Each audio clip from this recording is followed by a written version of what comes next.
ಯಾಕೆ ಹೋಗಿದ್ಯಮ್ಮ ನಿನ್ನ ಮನೆಗೆ? ನಾನು ಇಂಡಿಯನ್ ಎಕ್ಸ್‌ಪ್ರೆಸ್‌ನಲ್ಲಿ ಇಂಟರ್ನ್ ಆಗಿ ಕೆಲಸ ಮಾಡ್ತಿದ್ದೇನೆ.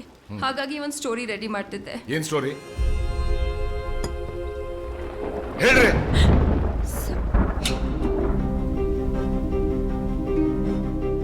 ಸೊ ನಾನು ಡಬಲ್ ರೋಡ್ ಫ್ಲೈಓವರ್ ಮೇಲೆ ಒಂದು ಸ್ಟೋರಿ ರೆಡಿ ಮಾಡ್ತಾ ಇದ್ದೀನಿ.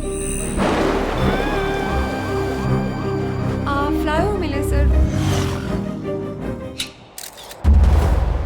ನನ್ನ ಸ್ಟೋರಿಯಲ್ಲಿ ಐ ವಾಸ್ ಥಿಂಕಿಂಗ್ ನಿಮ್ಗೊಂದಿಷ್ಟು ಪ್ರಶ್ನೆಗಳು ಕೇಳಬೇಕಿತ್ತು. Under the circumstances you are a suspect. ನೀವು ನನ್ನಿಂದೇನೋ ಮುಚ್ಚಿಡ್ತಾ ಇದ್ದೀರಾ. ಸರ್ ನೀವು ನನ್ನ ನಂಬ್ತಿರಲ್ವಾ? ಒಂದು ಕಾರ್ ಫ್ಲೈಓವರ್ ಕೆಳಗಿಳಿತ್ತು. 3 ದಿನ.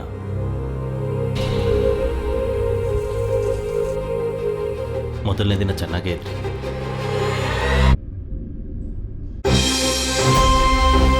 ಹೋಗ್ಬೇಡಿ. ಐ ಡೋಂಟ್ ನೋ, ನನಗೇನು ಅರ್ಥ ಆಗ್ತಿಲ್ಲ.